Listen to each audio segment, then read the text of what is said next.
हमारे पास एक react app है, ठीक है। रिएक्ट ऐप क्या करती है कि ये हमारे पास एक रिएक्ट ऐप है। मैं इसमें नाम लिख देती हूँ यहाँ पे, रिएक्ट। अगर मैं इसकी तरफ जाऊँ और मैं इसका कलर जो है वो बैकग्राउंड कलर में इसका चेंज होता है। ये हमारे पास रिएक्ट ऐप आ गई, ठीक है। अब हम लोगों ने करना ये है कि हमारे पास इसके अंदर मल्टीपल चीजें मौजूद होंगी, जैसे कि नहीं, ये कर लेते हैं। इसका कलर भी मुझे इसमें हम लोग इसे ग्रीन कर देते हैं। अगर हम यहाँ पे से करेक्ट वाइट कर देते हैं, तो बल्कि ग्रे कर लेते हैं। ये हमारे पास एप्लीकेशन है, ये हमारे पास है डिफरेंट कंपोनेंट कंपोनेंट्स। अब रिएक्ट ऐप बनती कैसे है? ठीक है, इन दोनों को हम लोग ग्रुप कर देते हैं।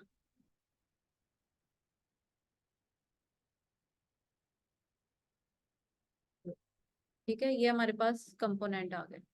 अब ये हमारे पास मल्टीपल कंपोनेंट्स हो सकते हैं, लाइक दिस।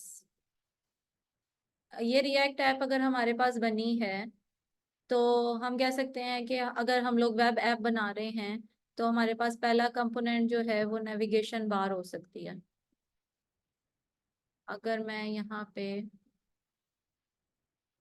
एक नेविगेशन बार बनाना चाहूँ तो ये वो हमारे पास यहाँ पे पूरा एक कंपोनेंट उसकी स्पेस लेगी। फिलहाल मैं इसे यही वाला कलर दे देती हूँ, ठीक है। इसमें हम लगा देते हैं नेविगेशन बार, या हम इसे क्या देते हैं, ऐप बार। अगर हम लोग ऐप बना रहे हैं जो कि हमें नेविगेट करवाएगी थ्रू आउट द पेज।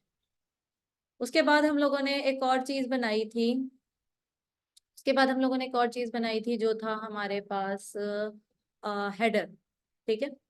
मैं अगर इसको हेडर कर देती हूँ, ये हमारे पास एक और कंपोनेंट आ जाएगा। इसको मैं लॉक अनलॉक करती हूँ और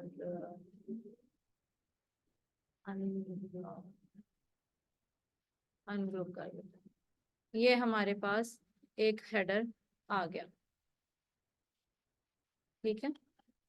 ये हमारे पास पूरा हेडर आ गया। अब हमने इसी तरीके से हमारे जितनी भी चीजें होंगी जो हम एक डिव में कर रहे थे, हम उसे एज अ कंपोनेंट ले सकते हैं।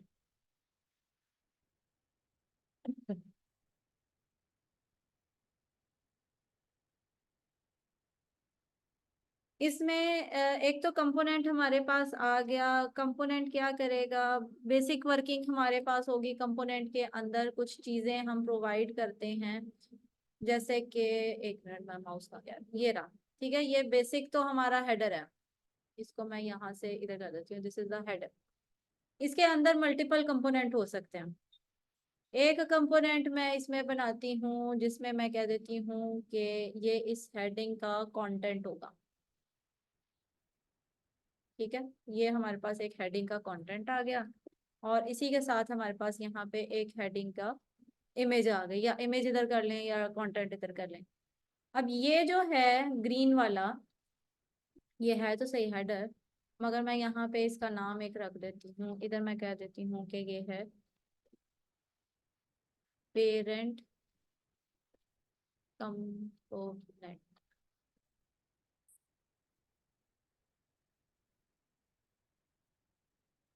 ठीक है। ये हमारे पास पेरेंट कंपोनेंट आ गया।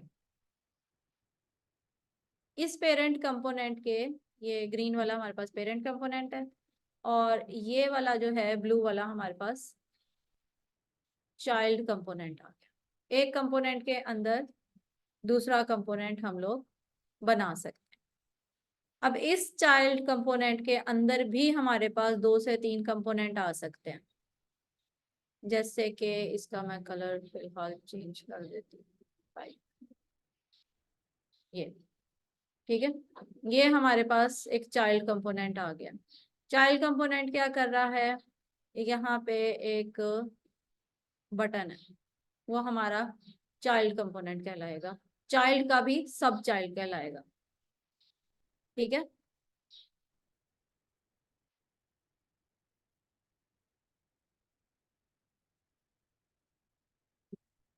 अब अगर मैंने कोई डाटा पास करना है, मेरे पास डाटा है यूजर नेम। ठीक है, हमारे पास है यूजर नेम है जो मेन एप्लीकेशन से हमारे पास आएगा, जो कि है जॉन दो। ये हमारे पास यूजर नेम है। अब मैं चाह रही हूँ कि इस चाइल्ड कंपोनेंट में जो यहाँ पे हमारे पास हेडिंग आएगी, वेलकम यूजर नेम, ये बाहर से डाटा आ रहा है जो कि हमारी रिएक्ट ऐप का पार्ट है। अब मैं चाह रही हूँ ये यूजर नेम जो है वो यहाँ पे जाके स्टोर हो। तो इसका पैटर्न क्या होगा कि हम लोग इसमें प्रॉप्स पास करते जाएंगे। प्रॉप्स क्या करेगा कि हमारे पास डायरेक्शन जो है वो पहले इधर जाएगी, फिर इसके बाद हमारे पास इसके सब चाइल्ड में जाएगी। ठीक है, इस चाइल्ड तक हमारे पास पहुंची, और फिर हमारे पास उस चाइल्ड से हम लोगों ने डायरेक्शन इसकी यहाँ पे करवा दी। सॉरी, ये चाइल्ड कंपोनेंट इधर कर देते। ठीक है, सो ये सब चाइल्ड के अंदर हमारे पास डायरेक्शन पहुंच गई। अब प्रॉप्स करता क्या है, अगर मैं यहाँ पे लिखूं, बल्कि मैं कोड आपको दिखाती हूँ। हुआ क्या, हमारे पास ये ऐप थी, इसका मैं नाम कर देती हूँ child, sorry parent, parent component. ठीक है, ये हमारे पास एक वेरिएबल आ गया, इसको मैं पास भी करवा दूँ। हमारी ऐप चलती रहनी चाहिए, चल रही है। ठीक है, फिलहाल मैं ये बटन हटा रही हूँ, ये वाला बटन भी हमें अभी नहीं चाहिए। इधर से हम लोगों ने ये वाला पूरा कंटेंट भी मैं खत्म कर रही हूँ, न्यू बनाते हैं। रिटर्न, रिटर्न स्टेटमेंट होगी, और रिटर्न स्टेटमेंट में हमारे पास H1 फिलहाल आ रहा है, H1। ठीक है, हेलो, जस्ट हेलो और वेलकम। जी ठीक है। ठीक है, अच्छा अब हम लोगों ने क्या करना है, एक, अब खाली ये वाला फंक्शन हम हर दफा नहीं बनाएंगे, हमारे पास एक और तरीका होता है फंक्शन बनाने का। वो होता है कॉन्स्ट। हम लोगों ने एक कांस्टेंट लिया और उसमें हम लोग कर दिया, हम लोगों ने चाइल्ड कंपोनेंट कर दिया। चाइल्ड कंपोनेंट में हम लोगों ने इक्वल का साइन लगाते हैं, फिर ब्रैकेट लगाते हैं, फिर एक एरो बनाते हैं, और फिर हम ओपन कर देते हैं, और ये भी कुछ रिटर्न करवा रहा होता है। इस तरह के फंक्शन को हम कहते हैं एरो फंक्शन। एरो फंक्शन क्योंकि हम यहाँ पे एक एरो बना रहे हैं। ठीक है, ये एज अ कांस्टेंट हमारे पास आएगा। रिटर्न में हमें कुछ ना कुछ तो करवाना है, हम फिलहाल एम्प्टी कैरेट जो है वो फ्रेगमेंट प्रिंट करवा देते हैं। ठीक है, यहाँ तक क्लियर है। ये हम लोगों ने यहाँ पे पास करवाया। हम यहाँ पे जो हमारा पेरेंट है, इसमें हम लोग एक कांस्टेंट लगा देते हैं यूजर नेम। ठीक है, यूजर नेम को हम वही वाला नाम दे देते हैं जॉन डो। ठीक है, ये हमारे पास आ गया। यहाँ पे वेलकम की बजाय मैं यहाँ पे अपना कंपोनेंट, चाइल्ड कंपोनेंट जो है वो पास करवा दूँ। ठीक है, अब देखें यहाँ पे मैंने चाइल्ड कंपोनेंट लिखा हुआ था, अब डायरेक्टली मेरे पास चाइल्ड कंपोनेंट आ रहा। इसमें मैं एक खाली फ्रेगमेंट बना के इसको हम लोग चाइल्ड कंपोनेंट पास करवा देते हैं, सॉरी।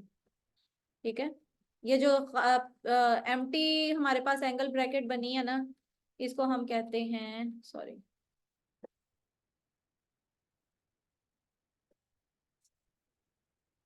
इसको हम कहते हैं फ्रैगमेंट। ठीक है, ये हमारे पास एक फ्रैगमेंट है, फ्रैगमेंट के अंदर हम लोग ये पास कर रहा है। यहाँ पे फ्रैगमेंट में मल्टीपल कंटेंट पास हो जाता है, जैसे मैंने कल बताया था। अभी हमारे पास नहीं हो रहा कुछ भी। अच्छा, ये हमारे पास एक चाइल्ड कंपोनेंट आ गया। चाइल्ड कंपोनेंट में हम यहाँ पे कर देते हैं welcome to our our page. ठीक है, एक और हम ये चाइल्ड कंपोनेंट 1 रख देते हैं, इसका नाम एक और बना लेते हैं कॉन्स्ट चाइल्ड कंपोनेंट 2। यहाँ पे हमारे पास 1 आना चाहिए, चाइल्ड कंपोनेंट 2। और फिर हम लोग एक एरो फंक्शन बनाएंगे, तो ये और ये रिटर्न करवाएगा सिंपल कैरेट फंक्शन। सॉरी, मैंने ब्रैकेट लगा दिए हैं, हमारे पास ये वाली ब्रैकेट होनी चाहिए। ये फ्रैगमेंट पास करवाया, ठीक है, और इसमें हम लोग H1 पे कर देते हैं यूजर नेम। ठीक है, और यहाँ पे हम लोग एक और चाइल्ड कंपोनेंट 2 पास करवा देते हैं। ठीक है, अब हमारे पास 2 चाइल्ड फंक्शन हो गए हैं, एक हमारे पास ये है, एक हमारे पास ये है, और हमने बारी बारी दोनों चाइल्ड कंपोनेंट्स को यहाँ पे प्रिंट करवा दिया, तो हमारी ऐप में वो लाइन अप होते जाएंगे कंपोनेंट्स। ठीक है, इस तरह और भी बहुत ढेर सारे हो सकते हैं। अब मैं चाहती हूँ कि ये वाला यूजर नेम इस यूजर नेम की जगह पे आए, एक ही फाइल में है। मैं अगर इसको इस तरह से करूँ यूजर, तो कुछ भी नहीं शो हो रहा। अगर मैं यहाँ से इंस्पेक्ट करूँ, मुझे यहाँ पे एरर आ रहा होगा कि उसे ये मिल नहीं रहा। ये देखें, एरर आ रहा है। ठीक है, reference error user name is not defined, क्योंकि वो इस फंक्शन के अंदर डिफाइंड नहीं है। इसको पास करने के लिए हम लोगों ने प्रॉप्स पास करने होते हैं। अब प्रॉप कैसे पास करेंगे, ये हमारे पास जॉन डो आ गया। हम लोगों ने यहाँ पे इसमें हमें यूटिलाइज करना है, हम यहाँ पे लिखेंगे प्रॉप्स। ठीक है, और इसको हम लोग यूजर नेम दे देते हैं। सॉरी, यहाँ पे नहीं, ये हमारे पास प्रॉप्स आ गए। ठीक है, अब मैं अगर यहाँ पे प्रॉप्स लिखूं तो भी कुछ नहीं होने वाला। अब होगा क्या कि मैं यहाँ पे प्रॉप्स जब मैं बना रही हूँ, तो मैं यहाँ पे यूजर नेम उसको दे रही हूँ। अच्छा, अब मैंने ये दे दिया, लेकिन फिर भी यहाँ पे मुझे प्रॉप्स नहीं मिल रहे। अब जो मैंने यहाँ पे पास करवाया है, इसी को मैं यहाँ पे, पहले तो मैं यहाँ पे कंसोल करवा के देखती हूँ मेरे पास आ क्या रहा है। console.log, यहाँ पे मैं प्रॉप्स पास करवाती हूँ। अब इंस्पेक्ट पे जाते हैं, और यहाँ पे अगर मैं कंसोल ओपन करूँ, तो हमारे पास एरर आने शुरू हो गए हैं, और वो कह रहा है कि तुम करवाना क्या चाह रहे हो मेरे से। ये देखें, ये प्रॉप्स आ रहे हैं, प्रॉप्स के अंदर जॉन डो है। ठीक है, प्रॉप्स के अंदर जॉन डो है। अब मैं यहाँ पे अगर यूजर नेम लिखूं, तो भी हमारे पास अनडिफाइंड आ रहा है ना, ये इशू अब आ रहा है। अब क्या कर सकते हैं, अब हम कर ये सकते हैं कि हमने यहाँ पे इसको ब्रैकेट में दे देना। ठीक है, क्योंकि हम लोग एक ऑब्जेक्ट पास कर रहे थे प्रॉप्स के नाम से, और हम यहाँ पे उसे एक्सेस करवा रहे हैं, तो ये हमारे पास प्रॉप्स आ गया। यहाँ पे कोई भी नाम रख सकता है, जरूरी नहीं है प्रॉप्स ही हो। हम यहाँ पे कुछ और भी कर सकते हैं। अगर मैं यहाँ पे कर सकती हूँ यूजर नेम इज दिस, तो भी एरर आएगा।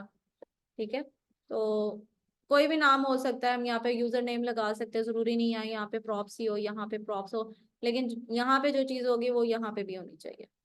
ये हमारे पास एक रूल है। अगर मैं इसे बंद करूँ और रिफ्रेश करूँ, तो अब हमारे पास ना एरर आ रहे हैं, और हमारे पास नाम भी लिखा हुआ आ रहा है जॉन डो, जो मैं लाइन 15 पे प्रिंट करवा रही हूँ। ये रही लाइन 15। ठीक है, यहाँ तक कोई कंफ्यूजन?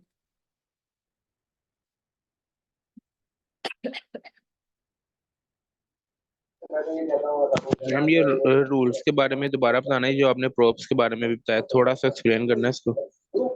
अच्छा, यहाँ पे हम ये जो ब्रैकेट लगाते हैं ना, इट मीन्स कि हम उसे डी स्ट्रक्चर कर रहे हैं। हमारे पास डाटा जो है वो आ रहा था इस फॉर्म में, कोई भी वैल्यू, ठीक है, हमारे पास ये वैल्यू इस तरह आ रही थी। अब मैंने क्या करना है कि यहाँ पे प्रॉप्स में मैंने उसको ब्रैकेट ओपन करवी और मैंने कहा कि ये जो भी इसकी वैल्यूज अंदर मौजूद है ना, वो इस प्रॉप वेरिएबल को असाइन करवा दो। इसको कहते हैं डी स्ट्रक्चरिंग। यहाँ पे मैंने डी स्ट्रक्चर किया है अपने प्रॉप को। एक मिनट,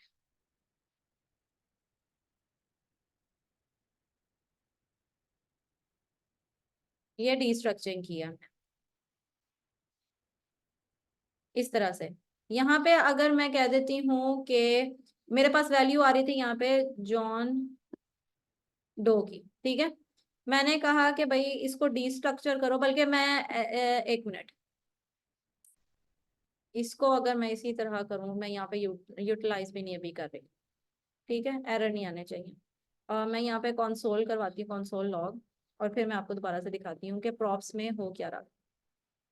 ये देखें, इंस्पेक्ट किया मैंने यहाँ पे, ठीक है, कंसोल में गए, ये देखें ये ऑब्जेक्ट बता रहा है, ठीक है, ये यहाँ पे ऑब्जेक्ट प्रिंट करवा रहा है। मैंने ऑब्जेक्ट को एक्सपेंड किया, ऑब्जेक्ट को एक्सपेंड करने के बाद मुझे पता चला कि उसके अंदर एक प्रॉप नाम की वैल्यू है, की है, और उसके साथ एक जॉन डो लिखा हुआ है।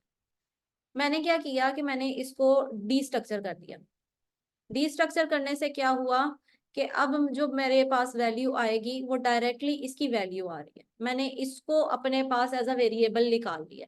अगर मैं यहाँ पे नेम करती हूँ और यहाँ पे भी मैं नेम कर देती हूँ, तो वो अनडिफाइंड कहना शुरू कर देगा, क्योंकि मैंने यहाँ पे स्पेसिफिकली कहा है कि प्रॉप्स के अंदर ये वैल्यू डालो। अगर मैं यहाँ पे नेम कर देती हूँ, तब वो इसको एक्सेप्ट कर लेगा और जॉन डो दिखाना शुरू कर देगा। मैं यहाँ पे कह रही हूँ कि एक वेरिएबल वहां पे पास करवाओ नेम के नाम से या प्रॉप्स के नाम से। प्रॉप्स कर लें, वो आपका कॉन्सेप्ट जरा अच्छा बिल्डअप हो जाएगा। मैं कह रही हूँ कि प्रॉप्स के नाम से आप उसे जो है एक वैल्यू साइन करवाएं, जिसमें ये वाली वैल्यू होनी चाहिए। फिर मैं कह रही हूँ कि यहाँ पे प्रॉप्स ही निकालो, लेकिन उसको डी स्ट्रक्चर करके निकालो। मुझे पूरा ऑब्जेक्ट नहीं चाहिए, मुझे वो डी स्ट्रक्चर हुआ हुआ प्रॉप्स चाहिए। हो सकता है मैं यहाँ पे कह दूं name, sorry, name equal props, और फिर मैं यहाँ पे नेम लगा दूं, तो फिर मेरे पास ये इस सूरत में आएगा। इसका एक और तरीका भी हो सकता है, सॉरी मैं बहुत ज्यादा वो कर रही हूँ, मैं यहाँ पे यूजर नेम ही दे देती हूँ, यूजर नेम। मुझे नहीं पता यहाँ से क्या चीज आ रही है, ठीक है, मैंने यहाँ पे प्रॉप्स लिखा और इसको डी स्ट्रक्चर करवा दिया। ये देखें, अब प्रॉप्स मैंने लिखा है, यहाँ पे जो मर्जी वैल्यू हो करें, इट डजेंट मैटर। मैंने इसको इस तरह से निकाल लिया। अब मैं अगर यहाँ से यूजर नेम इसमें लिखती हूँ, तो भी हमारे पास काम हो जाएगा। और यहाँ पे भी यहाँ पे मैं प्रॉप्स कर देती हूँ। ये देखें, अब ये इस फॉर्म में आ रहा है। अब अगर मैं प्रॉप्स के आगे डॉट यूजर नेम लिखवा रही हूँ, तो वो मुझे नेम प्रोवाइड कर रहा है, ठीक है। मैं कह रही हूँ इधर से मुझे प्रॉप्स ही चाहिए, फिर भी वो मुझे सही प्रिंट करवा देगा। अगर मैं अब प्रॉप्स लिखवाऊंगी, तो ये देखें, ये मुझे एज अ ऑब्जेक्ट प्रोवाइड कर। यहाँ पे मैं कोई भी नाम देके अगर इसको सेंड कर रही हूँ और मैं यहाँ पे प्रॉप्स के तौर पे उसको एक्सेप्ट कर रही हूँ, तो प्रॉप्स जो है वो पूरा ऑब्जेक्ट है। ऑब्जेक्ट के अंदर वो वेरिएबल हमारे पास इस फॉर्म में मौजूद होगा। अब थोड़ा क्लियर हुआ? जी अब हुआ। ठीक है, अब हमारे पास ये है कि हम लोगों ने यही पैटर्न फॉलो करते हैं। हम यहाँ पे जोन सा मर्जी नाम भेज दें, हम लोगों ने उसको एक्सेप्ट करना है एज अ प्रॉप, और फिर मैं यहाँ पे प्रॉप्स में यूजर नेम लिख देती हूँ। यूजर नेम लिख दूंगी तो मुझे वो वैल्यू यहाँ पे शो होनी शुरू हो जाएगी। ठीक हो गया? अच्छा जी, नेक्स्ट इसमें हमारे पास एक और चीज होती है जिसे हम बल्कि एक मिनट हो गया, अभी तक हमें ये पता चल गया रिएक्ट ऐप जो है वो पूरी एप्लीकेशन है, ठीक है, और वो इस app.jsx में मौजूद है। इसके अंदर हम लोग जितने मर्जी, ये पूरी रिएक्ट ऐप हमारे पास यहाँ पे मौजूद है। इसको मैं बल्कि वाइट कर देती हूँ, इसमें बॉर्डर नहीं लगता, लगता है, ठीक है। ये हमारे पास पूरी रिएक्ट ऐप मौजूद है और इसके अंदर हमारे पास मल्टीपल कंपोनेंट्स आ रहे हैं। अगर मैंने मेन ऐप में से रिएक्ट ऐप जो हमारे पास यहाँ पे ऐप कंपोनेंट है, इससे मैंने किसी चाइल्ड कंपोनेंट को डाटा पास करवाना है, तो मुझे इस पैटर्न से जाना पड़ेगा, चाइल्ड कंपोनेंट पे से इस चाइल्ड कंपोनेंट को। अच्छा, अब ये हो गया। अब मैं एक और बनाती हूँ फंक्शन, कॉन्स्ट इसमें मैं बनाती हूँ सब चाइल्ड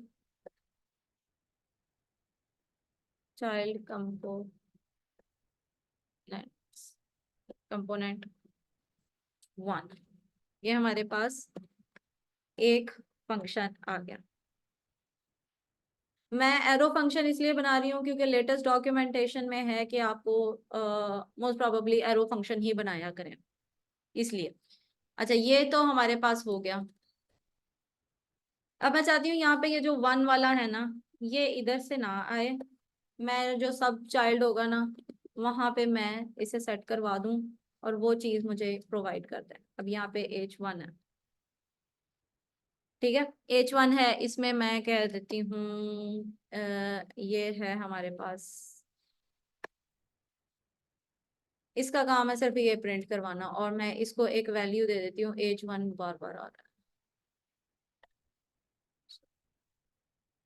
ठीक है। ये H1 की बजाय मैं यहाँ पे पेरेंट P कर देती हूँ, पैराग्राफ। ये हमारे पास आ रहा है। अब यहाँ पे हम लोगों ने सेम प्रॉप्स लिखे। अब यहाँ से प्रॉप्स पास होंगे और हमारे पास सब चाइल्ड कंपोनेंट में इसको मैंने पास करवा देना है, user name is equal to, यहाँ पे मैं ये प्रॉप्स भी पास करवा सकती हूँ, प्रॉप्स डॉट यूजर नेम आगे पास कर दूँ। अब देखें ये जॉन डो फिर आना शुरू हो गया। अच्छा, जरूरी नहीं है कि हमेशा हम इसी तरह से पास करवाएं, हो सकता है मैंने इसमें कोई वैसे वैल्यू पास करवानी हो।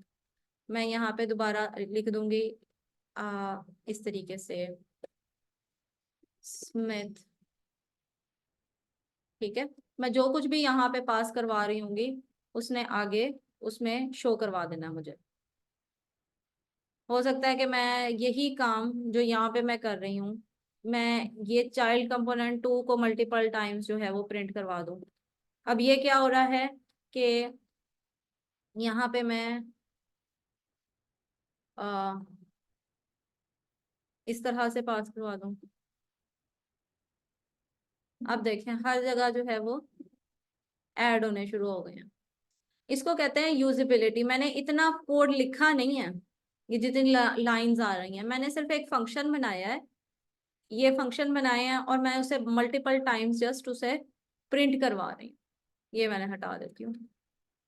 अब हमारे पास एक लिस्ट 3 टाइम्स बन गई है। अगर मैं यही वाला बार बार H1 P1 कर करके लिखती जाऊँ, P पैराग्राफ टैग, फिर नाम, फिर टैग वन, फिर इस तरह, वो ज्यादा कॉम्प्लिकेटेड हो जाएगा। ऐसा ही है। इसको कहते हैं मॉड्यूलर अप्रोच।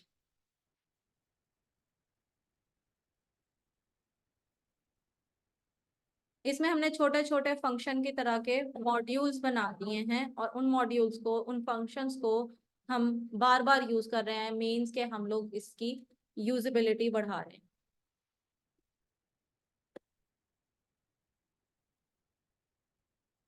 ठीक हो गया, रीयूजिबिलिटी हम इससे बढ़ा रहे हैं। यहाँ तक क्लियर है?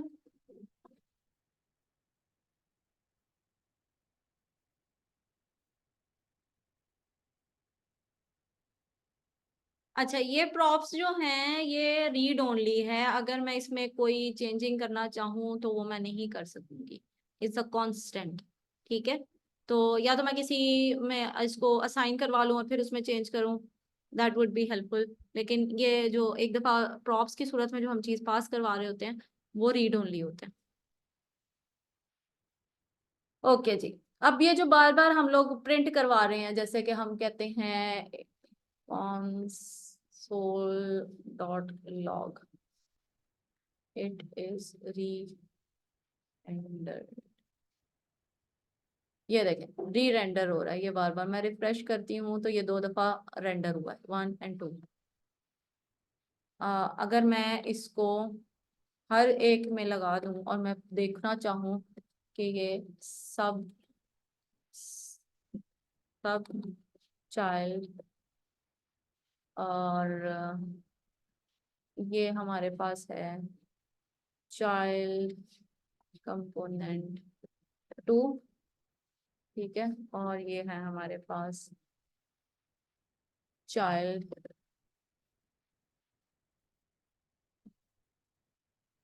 1, ये है पेरेंट।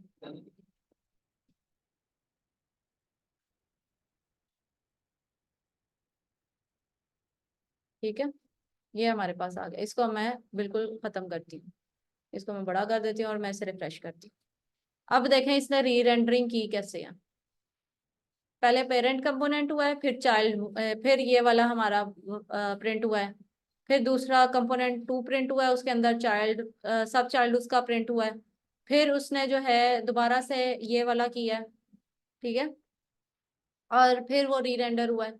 इस तरह से हमारे पास चाइल्ड कंपोनेंट्स आते जाएंगे। यहाँ पे कुछ नहीं है, इसमें हो सकता है कि मैं एक लाइन के साथ props डॉट यूजर नेम लगा दूं, ठीक है। अब वो नाम के साथ साथ आपको बता देगा कि कौन सा कहाँ पे प्रिंट हुआ है। इसमें भी मैं यही लगा देती हूँ props डॉट यूजर नेम, ठीक है। अब देखें अगर मैं इसे खत्म करके दोबारा रिफ्रेश करूं तो ये सारी चीजें एक एक करके हुई हैं। पेरेंट कंपोनेंट हुआ है, फिर कंपोनेंट 1 हुआ है, फिर हमारे पास जॉन डो हुआ है, फिर जॉन डो का सब चाइल्ड हुआ है, फिर इसी तरह हमारे पास अजीज हुआ है, फिर उसका सब चाइल्ड है, उसका सब child। तो इस तरह हमारा पूरा जो पेज है ये पेंट होता है, जिसे हम कहते हैं, ये हमारे पास यहाँ पे डिस्प्ले होगा, इसे हम कहते हैं रेंडरिंग, इसे हम कहेंगे, ठीक है। और रेंडर हो कहाँ से रहा है, ये मैंने आपको कल भी बताया था कि इंडेक्स में, सॉरी मेन में हमारे पास यहाँ पे रूट में वो कह रहा है कि ये पूरी ऐप को जो हमारे पास यहाँ पे मौजूद है ऐप डॉट JSX, इसको रेंडर करो। तो जितने भी पेरेंट चाइल्ड वगैरह होंगे वो मैंने इस वाली ऐप को, मैंने इस वाली सॉरी इस पूरी रिएक्ट ऐप को जो है मैंने वो रेंडर करवाया। क्या था? ये हमारे पास रेंड रेंडर हुई है, ठीक है।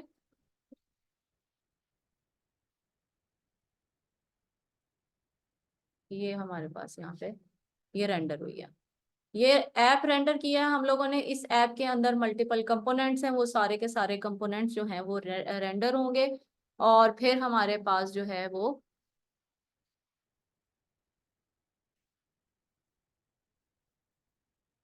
हमारे पास इस ऐप में मौजूद है।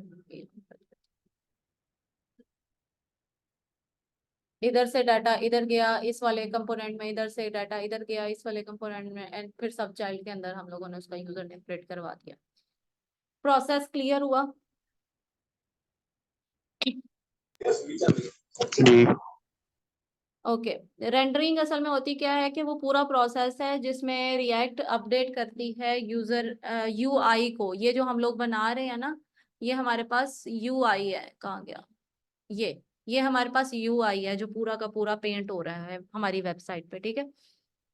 इसमें स्टेट का भी एक कॉन्सेप्ट होता है। स्टेट क्या होता है? Internal data. स्टेट हमारे पास इंटरनल डाटा होता है किसी भी स्पेसिफिक कंपोनेंट का। जैसे ये हमारे पास एक कंपोनेंट है, इसका अलग स्टेट होगी, इसकी अलग स्टेट होगी, इसकी अलग स्टेट होगी, ठीक है।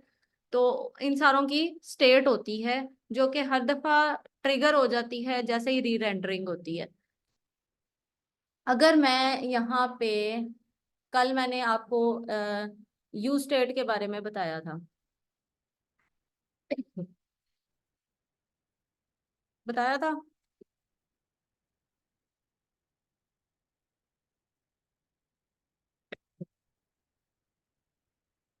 जी वो बताया था। यू स्टेट क्या करता है, एक हुक है। अच्छा, इसमें मल्टीपल हुक्स होंगे। मैं आपको अगर यहाँ पे ओपन करके दिखाऊं तो मेरे पास पूरी लिस्ट है, यहाँ पे आपको दिखाई देंगी हुक्स इन रिएक्ट। ठीक है,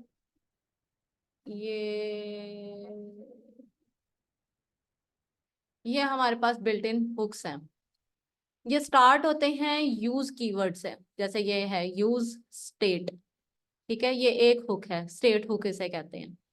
इसके अलावा हमारे पास यूज कॉल बैक है, यूज कॉन्टेक्स्ट है, यूज डिबग वैल्यू है। ये सारे हमारे पास मल्टीपल हुक्स हैं जो हमें ऑलरेडी प्रोवाइड होते हैं। ये रहा हमारे वाला यूज स्टेट वाला। ठीक है, इसका काम क्या होता है, स्टेट वेरिएबल को स्टोर करवाना। स्टेट वेरिएबल मतलब एक एप्लीकेशन के अंदर जिस जगह पे वो रेंडर हो रही है वहां पे उस वेरिएबल की वैल्यू क्या होगी।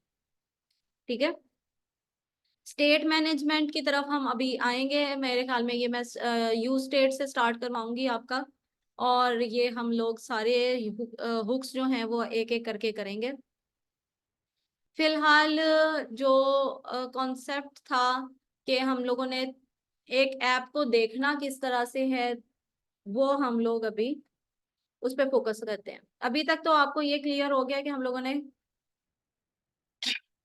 देखा कैसे है, इसके कंपोनेंट्स कैसे ब्रेक डाउन हुए। ठीक है, अब हम एक ओरिजिनल एग्जांपल देखते हैं किसी भी वेबसाइट की।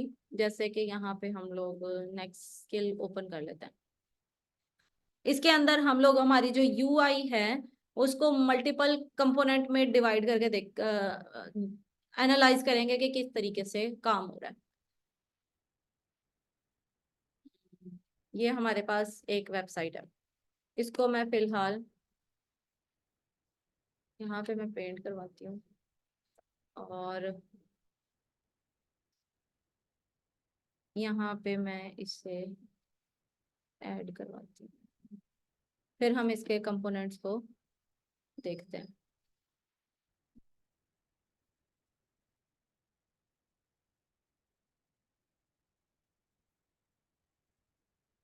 एक मिनट,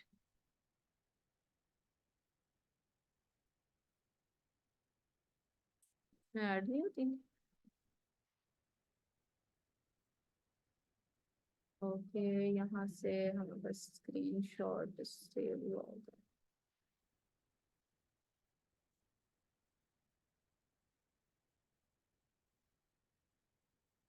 डेस्कटॉप में।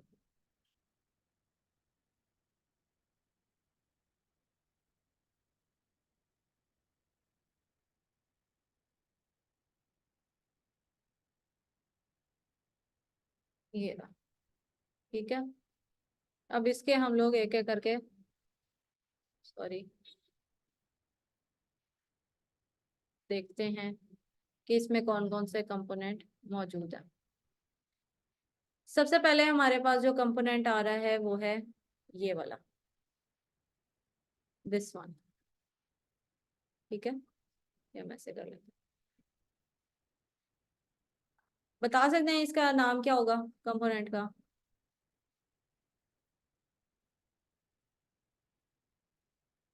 ये हमारे पास है नैव बार। जरूरी नहीं है ये नैव बार हो, ये हमारे पास सेकेंडरी हो सकती है नैव बार। इसका कोई भी नाम रख सकते हैं, मोस्टली ये सेकेंडरी नैव बार कहलाती है। और जो हमारे पास नीचे है ये हमारे पास प्राइमरी नैव बार हो सकती है, प्राइमरी नैव बार। ठीक है, उसके बाद हमारे पास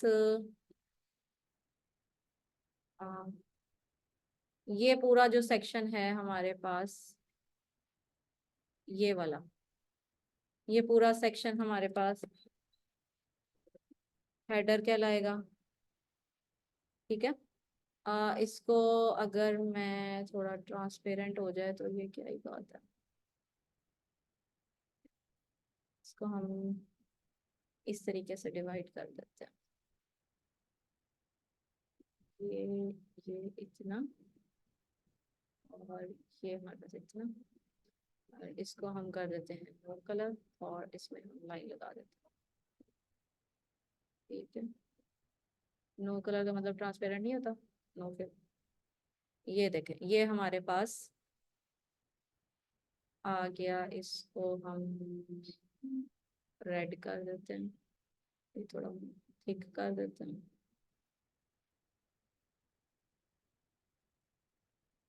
ये ठीक है, ये सही है।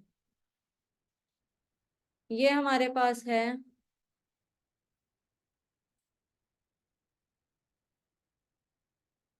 सेकेंडरी बार।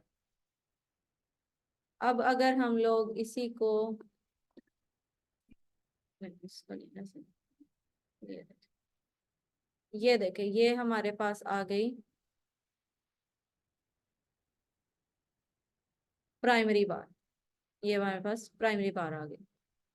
अब नेक्स्ट है हमारे पास ये पूरा सेक्शन, ये हमारे पास है हेडर सेक्शन। डिवाइड हो गए हमारे।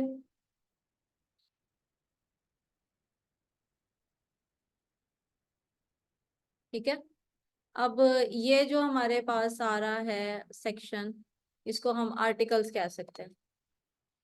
तो हमारे पास ये मैं अभी मेन वाले पिक कर रही हूँ।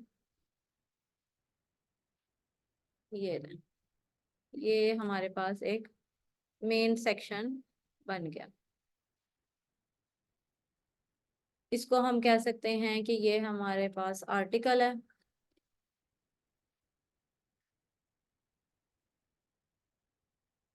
आर्टिकल कह लें या फीचर्स कह लें, फीचर्स। अब इन फीचर्स के अंदर हमारे पास तो बल्कि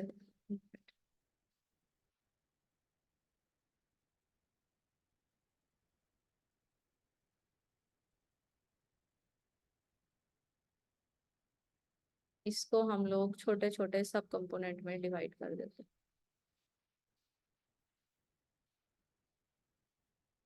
ये देखें, ये हमारे पास एक कंपोनेंट, इसके अंदर सब कंपोनेंट आ रहे हैं।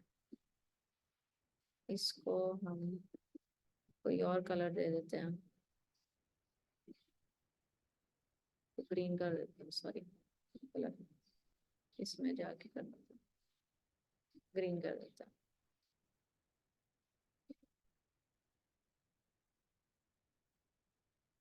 चलो, ये हमारे पास चाइल्ड कंपोनेंट इसके आ गए। फीचर्स के अंदर हमारे पास है कार्ड्स। ठीक है, और ये कार्ड्स जो हैं ये मल्टीपल सब चाइल्ड हमारे पास आ रहे हैं। ये बंद होने वाला है, 5-10 मिनट की ब्रेक आएगी, उसके बाद फिर दोबारा से मैं आपको ज्वाइन करवाती हूँ। इसके मैं कलर तब तक थोड़े बेहतर कर लूँ, हो जाते हैं तो ब्लैक ही कर लेते हैं। ठीक है, ये हमारे पास डिफरेंट कार्ड है। इस तरह से हम लोगों ने डिवाइड करना है अपने चीजों को। इसके अंदर भी हमारे पास सब चाइल्ड है, जैसे कि ये लोगो है, ये नेविगेशन पूरी बार आ रही है, ये 2 बटन्स आ रहे हैं, ये सब चाइल्ड हैं हमारे पास प्राइमरी बार के। यहाँ पे हमारे पास एक इमेज आ रही है, इधर भी इमेज आ रही है, ये सारे इसके सब चाइल्ड होंगे हेडर के। ये वाला कॉन्सेप्ट क्लियर